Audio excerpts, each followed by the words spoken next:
का हे पाहू शकतो. परंतु मला नाही वाटत सरकारकडे काही अशी कल्पना आहे किंवा सरकारची तशी तयारी दिसत नाही.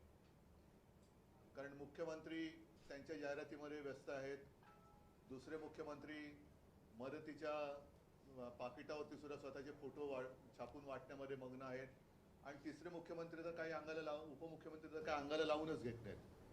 म्हणजे कोणताही विषय आला तरी त्यावेळेला हे दुसरे जे उपमुख्यमंत्री आहेत ते दिसतच नाहीत कधी. आणि जनता आता वाऱ्यावर पडलेली आहे. या जनतेला मदत करणं तर दूरच राहिलं, पण आज बातमी जी आलेली आहे ती शेतकऱ्यांवरच सरकारचा पूरभार अशी एक बातमी आलेली आहे. आणि त्याच्यात खरंच ही संतापजनक गोष्ट आहे. मधल्या कालखंडात आपण बातमी दिली होती, कारण मी तुमच्याच माध्यमातून या सगळ्या बातम्या पाहतोय आणि वाचतोय की काही साखर सम्राट हे भाजपामध्ये गेले आणि शेकडो करोडो रुपयांच्या कर्जावरती त्यांनी सरकारकडनं थक हमी मिळवली. आम्ही जी मागणी करतोय ती या गोरगरीब शेतकऱ्यांसाठी करतोय, ज्या शेतकऱ्यांना त्यांची जमीन गहाण टाकावी लागते, बैलजोडी गहाण टाकावी लागते, कधी कधी पत्नीचं मंगळसूत्र सुद्धा गहाण टाकावं लागतं, कारण काहीतरी गहाण टाकल्याशिवाय त्यांना कर्ज मिळत नाही. त्यांच्या कर्जाची हमी सरकार कधी घेतच नाही. आज तर परिस्थिती अशी आहे की डोळ्यात देखत त्यांचं पीक जमिनी सकट उद्ध्वस्त झालेलं आहे आणि हे कर्जाच्या ओझ्याखाली दबून गेलेले आहेत. रोज बातम्या येत आहेत की शेतकरी आत्महत्या करतायत. आणि मग प्रश्न असा पडतो की जर का साखर सम्राट भाजपामध्ये गेल्यानंतर त्यांच्या शेकडो हजारो कोटींच्या कर्जाची हमी सरकार घेत असेल, म्हणजे त्यांनी जर काही कर्ज बुडवलं तर ते पैसे सरकार भरणार, म्हणजेच सर्वसामान्य जनता भरणार. तर ह्या साऱ्या शेतकऱ्यांनी सुद्धा भारतीय जनता पक्षामध्ये येण्याची वाट भाजप प्रणित सरकार बघतंय का, की सगळे शेतकरी भाजपात आले तर मग आम्ही तुमचं कर्ज माफ करू? ही अत्यंत संतापजनक बाब आहे. आणि त्याच्यात भरीस भर म्हणून या कारखानदारांना थक हमी मिळते, पण आता सरकारचा पूरभार, ज्याला पूरभार हा शब्द व्यवस्थित वापरलेला आहे, बाधितांना मदत करण्यास ऊसासाठी प्रति टन 15 रुपये कपात. आणि त्याच्यामध्ये ज्या पहिल्या 4 ओळी मी वाचतो की राज्यातील अतिवृष्टी आणि पूरबाधित शेतकऱ्यांच्या मदतीसाठी ऊस उत्पादक शेतकऱ्यांकडून, कारखानदारांकडून नाही, प्रति टन 5 रुपये, तर मुख्यमंत्री सहायता निधीसाठी प्रति टन 10 रुपये, याप्रमाणे 15 रुपये कपात करण्याचा निर्णय मंगळवारी मुख्यमंत्री देवेंद्र फडणवीस यांच्या अध्यक्षतेखाली झालेल्या ऊस गाळप संदर्भातील मंत्री समितीच्या बैठकीत घेण्यात आला. आता याला साखर संघाने विरोध केलेला आहे, पण अशी ही कपात बैठकीत साखर संघाने अतिवृष्टी आणि पुराचा ऊस उत्पादक शेतकऱ्यांनाही फटका बसला आहे, अशा वेळी कपातीमध्ये 3 पट वाढ केल्यामुळे शेतकऱ्यांचे मोठे नुकसान होईल असे सांगत या निर्णयास विरोध करण्याचा प्रयत्न केला. पण ही कपात शेतकऱ्यांसाठीच आहे, म्हणजे खड्ड्यात गेलेले शेतकरी, त्याला आणखीन खड्ड्यात घातलं तर त्याच्यात गैर काय, अशी या सरकारची धारणा झालेली आहे. आता तुम्हाला कल्पना आहे की मी तिथे गेल्यानंतर शेतकऱ्यांशी बोललो. काही शेतकरी असे उद्विग्न झाले होते की आम्हाला आता आत्महत्येशिवाय दुसरा मार्ग नाही. त्यांना मी शांत करण्याचा प्रयत्न केला. तिथल्या शेतकऱ्यांना मी विनंती केली की असं कोणी आताताही विचार करू नका. एक त्याचं मी तुम्हाला गेल्या वेळेला सांगितलं होतं, ज्या मुलाच्या मी घरी गेलो, 31 वर्षाच्या मुलाने आत्महत्या केली. मी जेव्हा त्याच्या घरी गेलो तेव्हा त्याला 15-20 दिवसाचं बाळ होतं. एक मोठी जॉईंट फॅमिली, आता ती त्यातून बाहेर कशी पडणार, हा सुद्धा एक मोठा प्रश्न आहे. आणि साहजिकच आहे, प्रति हेक्टर 50,000 रुपये हे शेतकऱ्याला तातडीने दिले गेले पाहिजेत आणि त्याचं कर्ज माफ झालं पाहिजे, ही आम्ही मागणी केली. आपल्याकडे काय होतं, अनेकदा शब्दाचा खेळ चालतो. मी ओला दुष्काळ हा शब्द वापरण्यापेक्षा आपत्तीग्रस्त हा शब्द वापरला. आणि आपत्तीग्रस्त, मग आपत्ती, तुम्ही एखादा शब्द नाही म्हणून संकट नाकारू कसं शकता? की ठीक आहे, ओला दुष्काळ ही संज्ञा नाहीये, नसेल, पण म्हणून तुम्ही झालेलं नुकसान नाकारू शकता का? आणि ओला दुष्काळ ही जर का संज्ञा नसेल तर मग मला असं वाटतं की काही वेळेला माणसांच्या पदाप्रमाणे शब्द बदलतात का? की काही शब्द ते ज्या पदावर असतात तेव्हा ते शब्द अस्तित्वात येतात आणि पदानंतर दुसऱ्या पदावर गेले ते शब्द नाहीसे होतात, असं काय आहे का? कारण माझ्याकडे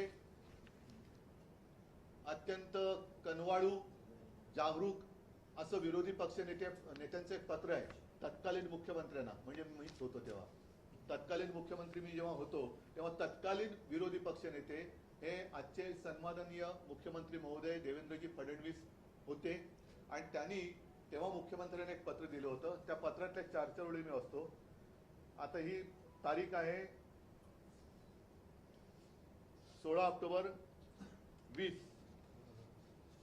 आणि परतीच्या पावसाने मराठवाडा, पश्चिम महाराष्ट्र आणि विदर्भातील अनेक जिल्ह्यांमध्ये झालेल्या प्रचंड नुकसानीबाबत आता तरी केवळ घोषणा न करता तातडीने थेट मदत देण्याबाबत. आणि त्याच्यात त्यांनी म्हटलंय की परतीच्या पावसाने मराठवाडा आणि विदर्भातील अनेक जिल्ह्यांमध्ये अक्षरशः हाहाकार माजवला. शेतकऱ्यांचे अतोनात नुकसान झाले आहे. मदतीसाठी तो अर्जव करत आहे. विविध वाहिन्यांवर शेतकऱ्यांचे अश्रू आणि व्यथा पाहून अतिशय वेदना होतात. या वेदना फक्त विरोधी पक्षाला नेत्याला होतात, मुख्यमंत्र्यांना होत नाही. मला झाल्या होत्या म्हणून मी तेव्हा कर्जमाफी केली होती. पण राज्य सरकारला अजूनही पाझर फुटायचे नाव नाही. पंचनाम्याचे आदेश दिलेत, या पलीकडे काहीही शब्द सरकारकडून दिला जात नाही. प्रत्यक्षात पंचनामेही होत नाहीत आणि शेतकऱ्यांना मदत तर मिळतच नाही. अन्नदात्याला पूर्णपणे वाऱ्यावर सोडून दिल्यासारखी अवस्था राज्यात आहे. हे बाकीचं सगळं पत्र आहे. आता त्यातल्या शेवटच्या ज्या 2-3 ओळी आहेत, 2च, की नुकसानीची व्यापकता आणि सार्वत्रिक झालेले नुकसान पाहता तातडीने ओला दुष्काळ जाहीर करून दुष्काळाच्या निकषाप्रमाणे ही मदत दिली गेली पाहिजे. आपण तातडीने लक्ष घालावे ही विनंती. आपला गिचमीड देवेंद्र फडणवीस. गिचमीड म्हणजे त्यांची सही आहे तसं मी म्हटलं, मला वाचता नाही वाचता येतं तो बघा तुम्ही सही. पण अशी हे त्यांनी त्यावेळेला दिलेलं हे पत्र आहे. आता तेव्हा ओला दुष्काळी संज्ञा होती आणि मग तुमचं सरकार आलं होती संज्ञा काढली का? तर हे फालतू शब्दाचे खेळ करू नका. त्यावेळेला सुद्धा आमची नियत काढली गेली, सगळं काढलं गेलं, पण शेतकऱ्याला आज जी मदत पाहिजे ती अजूनही दिली जात नाहीये. मुख्यमंत्रीमध्ये पंतप्रधानांना भेटून आले.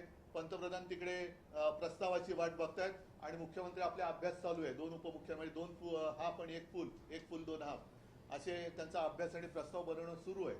आता हे जे काय थोतांड आहे, केंद्राचं पथक, माझ्या माहितीप्रमाणे, आपल्याकडे माहिती असेल तर मला, मी चुकीचं बोलत असेल तर मला करेक्ट करा, की केंद्राचं पथक अजूनही राज्यात आलेलं नाही. केंद्राचं पथक येणार केव्हा, येणार की नाही येणार, आल्यानंतर त्यांची सगळी पाहणी होणार कधी, मग त्यांचे पंचनामे होणार कधी, म्हणजे हे सगळं या सरकार म्हणजे एकदम निर्दयीपणाने हा कारभार चाललेला आहे. एक तर तातडीने मी पुन्हा त्याचा पुनरुच्चार करतो की शेतकऱ्याचं कर्ज माफ झालं पाहिजे. तुम्ही त्याला ओला दुष्काळ म्हणा, नाही तर तुमच्या अकलेचा दुष्काळ म्हणा, काही म्हणा, पण शेतकरी आज संकटात आहे. शेतकऱ्याला ताबडतोब हेक्टरी 50,000 रुपये मदत झाली पाहिजे. बाकीचे सुद्धा खूप विषय आहेत, कारण घरदारं वाहून गेलेली आहेत. पंतप्रधान आवास योजना हे मी यापूर्वी सुद्धा बोललेलं, तशी ग्रामीण योजना परत एकदा आणा किंवा नव्याने आणा. आणि शेतकऱ्यांची जी ज्याला मी काय म्हणेन, जेमतेम काही घर आहेत त्याला घर म्हणणं सुद्धा फार धाडसाचं ठरेल. अशा प्रकारचे निवारे आहेत, खोपटी आहेत आणि ते पाण्यामध्ये वाहून जातात. आता यांचे निकष काय की ज्यांचं काय घरदार वाहून गेले त्या घरात 48 तास पाणी राहिलं पाहिजे. हा कुठला निकष आहे? तर ही जी सगळी तात्पुरत्या स्वरूपातली घरं आहेत त्यांना नुसती डागडुजी नाही, तर त्यांना पक्क्या स्वरूपाची घरं ही प्रधानमंत्री आवास योजनेतून फुकटात बांधून दिली गेली पाहिजेत. शाळा सुद्धा ताबडतोब सुरू केल्या गेल्या पाहिजेत. आणि पहिली महत्वाची गोष्ट, याच्यात सुद्धा माझ्याकडे माहिती आलेली नाही, पण जेव्हा मी मुख्यमंत्री होतो आणि पश्चिम महाराष्ट्रामध्ये अतिवृष्टी झाली होती, मी त्या छावण्यांना सुद्धा भेट दिली होती. नागरिकांचं आम्ही स्थलांतर केलं होतं. त्यांना सुरक्षित ठिकाणी त्यांना निवारे उपलब्ध करून दिले होते. मग काही कॉलेजेस असतील, काही आणखीन कोणाच्या बिल्डिंग होत्या, काही ठिकाणी आम्ही छावण्या उभारल्या होत्या, त्यांना तिकडे आम्ही हलवलं होतं. त्यांच्या आरोग्याची सुद्धा आम्ही एक व्यवस्था केली होती, कारण असा पाऊस झाल्यानंतर रोगराई पसरण्याचा धोका असू शकतो. त्याच्यामुळे ताबडतोब या नागरिकांना सुरक्षित आणि चांगल्या ठिकाणी हलवून त्यांच्या आरोग्याची काळजी घेण्याची गरज आहे. गुरांना सुद्धा, ज्यांची गुरं आता आहेत, काही वाहून गेली, आणि जी गुरं आहेत त्यांना खायला कडबा नाहीये, म्हणजे इथपर्यंत परिस्थिती आहे. तर त्या गुरांना सुद्धा काही रोगराई होऊ नये आणि तातडीने त्या गुरांची सुद्धा काही तुम्ही कुठून आणा, कडबा आणा. म्हणजे परिस्थिती अशी आहे की 80 कोटी लोकांना देशातल्या माननीय प्रधानमंत्री फुकटात धान्य देतात, पण हे धान्य जो पिकवतो शेतकरी आज उपाशी मरतोय. त्या शेतकऱ्याला तुम्ही अन्नधान्य का देत नाही आहात? त्या शेतकऱ्याच्या सुद्धा आरोग्याची काळजी कोण बघणार आहे? मग ह्या मदतीचे जे कागदी घोडे आहेत, हे कागदी घोडे तुम्ही नुसते नाचवत बसू नका, पण ताबडतोबीने शेतकऱ्यांबरोबर ज्या नागरिकांची घरदारं वाहून गेलेली आहेत त्यांना चांगल्या ठिकाणी हलवून त्यांच्या छावण्या चांगल्या उभारल्या पाहिजे. छावण्या म्हणजे छळे छावण्या नव्हे, पण चांगल्या निवाऱ्याची सोय केली गेली पाहिजे. त्यांची घरदारं नीटनेटकी होत नाही तोपर्यंत त्यांच्या आरोग्याची काळजी घेतली पाहिजे. शाळांची सुद्धा आता एक स्वच्छता मोहीम करून शाळा लवकर सुरू केल्या पाहिजेत. नंतर अनेक ठिकाणी शेत जमिनी वाहून गेल्या आहेत, खरडून गेलेल्या आहेत. त्यांचं नुकसान तर फार मोठं आहे, पण शेत जमिनीबरोबर रस्ते सुद्धा वाहून गेलेत. म्हणजे अनेक ठिकाणी गावांचा किंवा वस्त्यांचा संपर्कच तुटलेला आहे. तर ताबडतोबीने तिकडे रस्त्यांची कामं सुरू झाली पाहिजेत. खूप मोठी कामं आहेत, खूप मोठं हे संकट आहे. परत एकदा सांगतो, आम्हाला याच्यामध्ये राजकारण आणायचं नाही, पण आम्ही किती जरी म्हटलं तरी सरकार ज्या पद्धतीने कामकाज करते किंवा करत नाहीये हे मात्र संतापजनक आहे. नुसते कागदी घोडे नाचवण्यापेक्षा तिथे शेतकऱ्यांमध्ये जा, काय हवं नको ते बघा. केंद्राचं पथक कधी येणार? आज मी असं म्हणत होतो की खरं म्हणजे मुख्यमंत्री आणि दोन्ही उपमुख्यमंत्र्यांनी नुसते मोजरे मारायला दिल्लीत जाता, त्याच्यापेक्षा महाराष्ट्राच्या हक्काच्या मागणीसाठी, महाराष्ट्र संकटात आहे त्या मागणीसाठी म्हणून त्यांनी दिल्लीला जायला पाहिजे. या संदर्भात विखे पाटलांना प्रश्न केला होता, मी जो मुद्दा उपस्थित केला तर ते म्हणतात की कुठेतरी गैरसमज निर्माण केला जातो आणि कारखान्याच्या व्यवहारातून हे पैसे घेतले जाणार आहेत. मग बातमी फोडा तुम्ही, परत ती बातमी फोडा ना तुम्ही. ही त्यांचा प्रश्न आहे, बातमी आली कशी? पण हे जरी असेल तरी अतिवृष्टी झाली हा गैरसमज आहे का? पिकं उद्ध्वस्त झाली हा गैरसमज आहे का? घरदारी वाहून गेली हा गैरसमज आहे का? रस्ते वाहून गेलेत हा गैरसमज आहे का? मुलांची पुस्तकं, वह्या पुस्तकं वाहून गेली हा गैरसमज आहे का? शेतकरी आत्महत्या करतायत हा गैरसमज आहे का? काय तुम्ही कोणत्या काळामध्ये किंवा कोणत्या जगात राहतात ही लोक मला कळत नाही. उद्धवजी, भाजपचं असं म्हणणं आहे की पूरग्रस्तांना जर मदत करायची असेल तर आपल्या पक्षाने दसरा मेळावा रद्द करावा किंवा साधेपणाने. मला एवढंच म्हणायचंय की त्यांनी जी काय जाहिरातबाजी चालवली होती ना, त्या जाहिरातीत जेवढा पैसा खर्च केला ना तेवढा पैसा तरी द्यावा. या मदतीवरूनच आरोप प्रत्यारोप होत आहेत. तुम्ही किंवा तुमच्या पक्षाच्या नेत्यांनी जे म्हटलं की फोटो लावून मदत केली जाते, त्यावर उपमुख्यमंत्री शिंदे यांचं असं म्हणणं आहे की त्यांना मी उपमुख्यमंत्री गद्दाराच्या प्रश्नाला मी उत्तरच देत नाही. पण त्यावरचे फोटो बघण्यापेक्षा गद्दाराच्या आणि पूर्वीही अशी मदत केली जात होती आणि तेव्हाही फोटो छापले जात होते. मी गद्दाराच्या प्रश्नाला उत्तरच देत नाही. गद्दार तो गद्दारच. आज सुद्धा बोलतो तो गद्दारच आहे आणि गद्दाराला मी उत्तर देत नाही.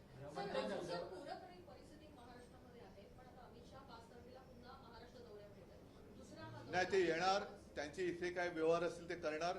पुन्हा कार्यकर्त्यांनी सांगणार की महापौर भाजपचाच झाला पाहिजे, शेतकरी मेला तरी चालेल, आणि परत जाणार. कारण ते मागे जेव्हा आले होते लालबागच्या राजाच्या दर्शनाला म्हणून आले, तेव्हा माझा मराठी बांधव, मराठा समाज मुंबईमध्ये होता, त्याला ते भेटले नाहीत आणि कार्यकर्त्यांना भेटून मुंबईत महापौर भाजपचाच होणार एवढं बोलून ते गेले. त्यांना दुसरा उद्योग काय? त्यांना खूप मोठी मोठी कामं आहेत. क्रिकेटच्या मॅचेस खेळवायचे, जयशाह आणखीन काय मागेल त्याचे हट्ट पुरवायचे आहेत. उद्धवजी, भाजपचं असं म्हणणं आहे की आपला जो दसरा मेळावा होता त्याच्यावर 63 कोटी रुपये खर्च होतात. त्याचं बिल मी उद्या त्यांच्याकडे पाठवते. माझ्याकडनं तुम्ही घेऊन जा आणि मला पैसा आणून द्या. गृहमंत्र्यांना या ठिकाणी पहिले निवेदन दिलं होतं मुख्यमंत्र्यांनी, उपमुख्यमंत्री. त्यानंतर दिल्लीमध्ये मुख्यमंत्र्यांनी तातडीची भेट घेतली. 6 दिवसानंतर अजून देखील उत्तर नाहीये. मला असं वाटतं की आता त्यांची सगळी जर का थेरं झाली असतील क्रिकेटच्या मॅचेस वगैरे, तर आता तरी पूरग्रस्तांकडे लक्ष द्या. पंचनामे पूर्ण झालेले नाहीयेत. आठवडा दीड आठवडा झालेला आहे. पंचनामे पूर्ण करण्यासाठी जी पुरावे लागते देखील आता नष्ट होत आहेत. भाजीपाला असेल किंवा पिकं असेल ते पूर्ण नाही, एक तर काय झालेलं आहे, जे निकष विमा कंपन्यांनी सुद्धा जे काही निकष लावलेत ते निकष हे पूर्णच होऊ शकत नाही. त्याच्यामुळे विम्याची रक्कम कधी मिळणारच नाही, अशा पद्धतीने ते निकष ठरवले गेले. पंचनामे सुद्धा माझं तेच म्हणणं आहे की पंचनामे अजून पुरे होत नाही. आणि पंचनामे कसले करताय? डोळ्या देखत तुमचे डोळे आहेत ना, डोळ्याच्या खोबणीत काय बसले की नाही, तर ते बघा ना तुम्ही. दिसतंय शेतकरी रडतोय, शेतकरी आत्महत्या करतोय, पिकं पाण्यात सडून गेले. म्हणजे मी गेलो तेव्हा आता 1 आठवडा होईल, तेव्हाच तो सगळा वास, पिकं सडल्या त्याचा वास येत होता. आता तर काय हालत झाली असेल. म्हणजे पंचनामे कसले पंचनामे करताय? ताबडतोब तुम्ही बरं, बँकांच्या नोटीस अजून चालूच आहेत. मग जो शेतकरी असता तर सगळं विल्हेवाट लागलेली आहे, तो पुढची तयारी, आता रब्बीचं पीक ते काढणार कधी, त्याला बी बियाणे कोण उपलब्ध करून देणार, खत कुठून आणणार, तो नांगरणी कशी करणार, त्याच्यासाठी पैसे कुठून आणणार, आधी जे कर्ज काढून आता जर थोडंफार फेडू शकला असता ते सुद्धा पीक गेलं, मग पुढच्या हंगामाची तो तयारी कशी करणार. पूर्णपणे शेतकरी उद्ध्वस्त झालेला आहे. आणि म्हणून आमची जी मागणी आहे की तुम्ही पंचनामे वगैरे थातूरमातूर करू नका, हेक्टरी 50,000 रुपये जाहीर करा आणि ते द्या आणि कर्जमाफी करा जशी आम्ही केली होती. त्याच्याबद्दल सुद्धा मुख्यमंत्री म्हणाले की कर्जमाफीची सुद्धा काही निकष असतात. मी केले होते तेव्हा काय निकष होते, कोणी मागितली होती माझ्याकडे कर्जमुक्ती, कोणीच नव्हती मागितली, पण मी माझं कर्तव्य म्हणून केलं होतं. कर्जमाफी करायला जो पैसा हवा आहे तो सरकारकडे सध्या नाहीये. मी त्याच्यावरती सुद्धा सांगितलं ना, पीएम केअर फंडातून आणा पैसा, पीएम केअर फंडातून पैसा आणा. मी दिले, मार्ग पण दाखवलेत, असं नाही की नुसती टीका करतोय. सर, बिहारमध्ये महिलांना 10,000 रुपये दिले जातात, पण तिकडे निवडणूक आहे आणि बिहारने प्रस्ताव दिला होता का,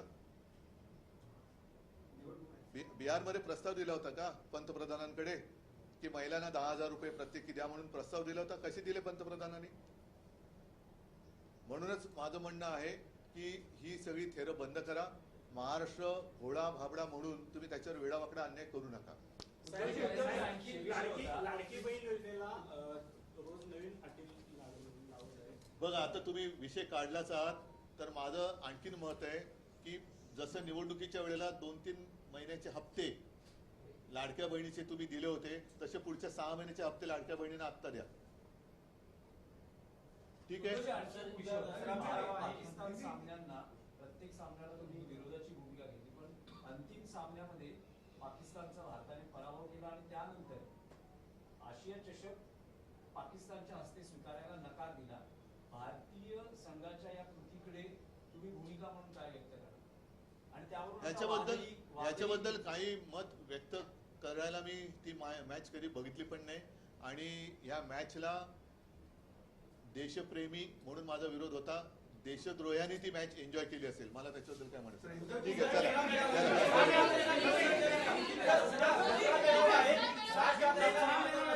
ठीक आहे. एक मिनिट बोलतो. 50,000 रुपये पर हेक्टर आणि शेतकऱ्याची कर्जमाफी. धन्यवाद.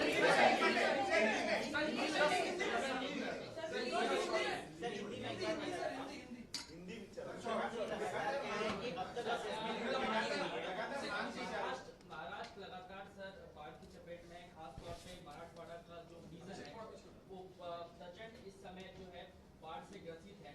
आप लोगों की क्या मांग है? मैंने पहले भी आपके साथ जब बात की थी तो मैंने कहा था कि 2 चीजें खास कर तुरंत होनी चाहिए. एक तो सरकार की ओर से हर जो काश्तकार है उसको पर हेक्टर 50,000 रुपया मिलना चाहिए, देना चाहिए, और उनके ऊपर जो लोन है उससे उनको मुक्त किया जाना चाहिए.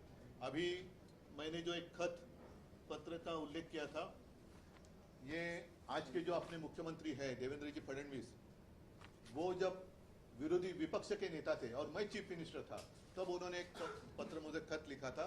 और जो मांग हम कर रहे हैं या पूरी जनता कर रही है कि जिसको मराठी में कहते हैं ओला दुष्काळ, मुख्यमंत्री जी का कहना है कि ऐसी कोई संज्ञा है नहीं होगी, लेकिन संकट तो है. और ये जो पत्र उन्होंने मुझे दिया था उसमें स्पष्ट शब्दों में लिखा है, मराठी में लिखा है कि ओला दुष्काळ तातडीने ओला दुष्काळ जाहीर करून दुष्काळाच्या निकषाप्रमाणे मदत केली गेली पाहिजे. तो आप ही ने लिखा हुआ खत है. तो अभी अब तो विपक्ष का नेता वो नहीं बनने देते, तो चलो यही मेरा नाम ऊपर डालकर उनको मैं ये लेटर दे देता हूँ कि आप बैठे वहाँ. मैंने तो उस वक्त मदद की थी, जितनी मैं कर सकता तो मदद की थी मैंने 2-3 बार. एक बार तो त्योकते साइक्लोन आया था, दूसरी बार निसर्ग का आया था, फिर हमारे समय में भी अतिवृष्टि का संकट था, लेकिन हमने भी उस वक्त मदद की थी. केंद्र से पैसा नहीं आया था. केंद्र सरकार लगातार सरकार ये कह रही है कि केंद्र सरकार से बातचीत शुरू है, लेकिन केंद्र सरकार किस तरीके की किस विषय पर बातचीत चल रही है ये भी साफ होना चाहिए. आज मतलब 4-5 दिन पहले मुझे लगता है कि मुख्यमंत्री जी गए थे ना प्रधानमंत्री जी को मिलने के लिए, तो खबर आई थी कि वो इंतजार कर रहे हैं प्रधानमंत्री कि आपकी ओर से प्रस्ताव कुछ आना चाहिए. तो जैसे अभी आपने एक सवाल पूछा था, बिहार में चुनाव है और वहां तो प्रधानमंत्री तो अपने दयावान प्रधानमंत्री है, उन्होंने हर महिला को 10-10 हजार रुपए दिए. क्या बिहार से प्रस्ताव गया था उनके पास? हमें कोई जलन नहीं हो रही है बिहार को मदद की, इसलिए जलन नहीं है, लेकिन चुनाव है इसलिए आप चुनाव लगा रहे हो और यहाँ संकट है तो आप अनदेखी कर रहे हो, ये कौन सा न्याय है? अमित शाह तो उनके कुछ कारोबार के लिए आएंगे, कुछ क्रिकेट का मामला होगा या कुछ व्यवहार का मामला होगा।